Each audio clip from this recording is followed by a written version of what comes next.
there! You guys told me you like seeing me walk in on camera, so I'm putting this stuff back in my videos. For those of you who are curious why I used to always walk on camera, it was because I sucked and had to go turn the camera on, and I've tried to get beyond that in my life and edit that stuff out, but several of you guys all messaged me and said you liked seeing me walk on camera, so there you go, guys. Anyways, this is going to be a new segment on the channel, and I really appreciate this. So today we're going to start doing viewer watch reviews. So, this channel, I've always kind of been, struggling to do reviews on my watches and those I could get easily a hold of. But, obviously this channel shouldn't always be just about me, and I only have access to so many watches. So I'm really appreciative. Thank you so much, Grant, for sending me in images and a video of your watch for review. Really appreciate it. You guys out there watching this, if you have a watch you'd like me to review, I'd be thrilled if you guys want to send me some images and video as well to do these kind of reviews.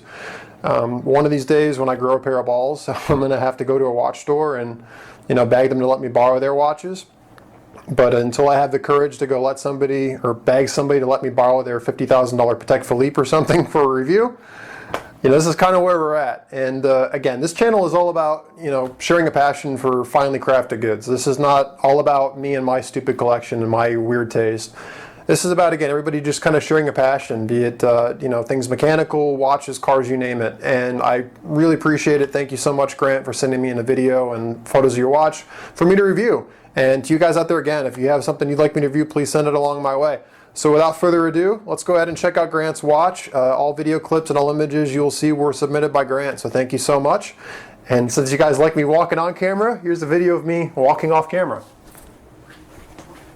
Alright guys, so this will be a test on my inner control freak, as I am not in control of the camera, so I'm going to try to time my audio with what's going on, so bear with me as I screw this up royally since I suck at this. But this is a super, super cool watch. So yeah, it's an Omega Speedmaster, but beyond that, it's a pretty special one. So this is what's commonly known as the triple date. Reference on this guy, I believe, is 352330. That sounds about right. If I'm wrong, feel free to tell me below. Very cool. Why is it called the triple date? Well, if you take a look at the dial, 12 o'clock, you have the day of the week, Saturday. You have the month, May. And then if you look roughly over at 8 o'clock, you'll see a hand sticking out, and that hand actually is the day of the month. So right now it looks like it's pointing to 21, and that'll rotate all the way around the outer circumference. So it's very cool. Again, you're having the month, the day of the week, and the day of the month, which is awesome. And at 9 o'clock, you got a 24-hour clock running as well, so you can get everything in military time, which is really cool. As Grant rotates it as well too, you can see there is, of course, the Omega sign crown, and you can also get a little bit of a look at the bracelet itself. Those are push pins. It's something that Omega just happens to do. I can't think of an Omega that uses screw out links. If you guys know of one, feel free to let me know. The bracelet does feel pretty nice. This one has the same bracelet that my old one used to have, and if I remember, the clasp has like a slide adjustment in it, where you have to slide it on like a guide to close it. And I remember it being a massive pain in the ass, but it's a very pretty bracelet. There's that gorgeous Seamaster case back as well. It's very simple, but it's a very nice touch, and it's raised. It feels very nice, and there's a little Omega below the horse. But again, here's the dial. It's a very, very classy watch, and you guys asked me a lot, what my watch purchasing mistakes have been. One of my bigger mistakes was buying the cheaper version of this watch. So I'll post the video up now so you can see my old one, so you don't have to go check out the video unless you want to. But Grant's watch is the substantially nicer version of the watch I used to own. And in all honesty, I wish I would have gotten the version he had, because I just had the base one that had just the basic Valjoux 7750 in it. I think the triple date here is just super classy. Same case, same bracelet, which I thought were very nice on mine. And it gives you a very different kind of look to the traditional Speedmaster. This thing has a very different look to it. There's that Omega marked clasp as well. The clasp, unfortunately, I don't know if we'll see if Grant opens it or not, but again, it works on a slider, which you can see a little bit off in the corner there. It was a little bit of a pain to do, but it's kind of a nice take, this case, on the traditional Speedmaster Man on the Moon watch. This very much has its own character, which I appreciate. This is more kind of like the Broad Arrow.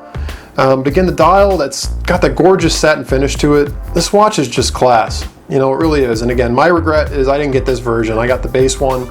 This thing is so cool. You got that, again, that 24-hour clock going on at 9 o'clock. You've got, the day and the month up at 12. That's also a 30-minute counter. Down at 6 o'clock, you've got a 12-hour counter as well, which is a super cool feature. it's just a sweet watch. And you know, here's Grant starting the chronograph. Traditional functions, stop start pusher up at 2 o'clock and then reset pusher down at 4. Some specs. So what does this use? This uses the Omega 1151 movement, I believe. Now, what is that really? It's an ETA or an ETA 7751. It's got 25 joules, 42-hour power reserve, and it's 28,800 beats per hour is the frequency. So same frequency you get on traditional Omegas and Rolexes. So you're going to get, again, that nice smooth sweep. If you look over at 9 o'clock, you can see the second hand going around. It's got a very smooth sweep to it. And this is just a cool piece. I mean, it just really is. Look at all the complications you get on this watch. I don't believe this model is made anymore, but so you can pick one of these things up used for a very fair price considering the complications. It's just a very, very nice watch. It's classy. You know, I've held this one in person. Grant let me check it out when I visited him briefly. It's every much as nice as my old one used to be, except this is nicer because of the complications. Here we go. I think he's going to pop the clasp open. Yeah, so that little center section there, as you can see, slides on that rail. Grant, you can tell me when you see the video if it's hard for you. I remember on mine it was kind of a pain in the ass to open and close it, but very, very cool watch, tons of class, pretty cool, complicated movement, lots of complications going on, and it's just a super cool piece. So I'll go ahead and leave it here. Thank you so much, Grant, for letting me review your watch. Really, really, really appreciate it. It's an honor. To you guys that are watching this, let me know what you think. In the comments below, please let me know if you like this segment, if this is something you'd like to continue. And if you have a watch you'd like me to review, I'd really appreciate it. You can drop me a line. My email is in the About section on my page, and I'd love to review your watch. Again, this isn't about me and my collection. This is about, you know, just appreciating watches and all things mechanical and well made. So I'd love to review your guys' pieces as well. Thank you guys so much for watching. If you feel like stalking me, my links to social media are going to be in the description below. As always, I'm blessed to have you all following me, and I appreciate your comments and sharing these great experiences with you all. Have a great day, guys.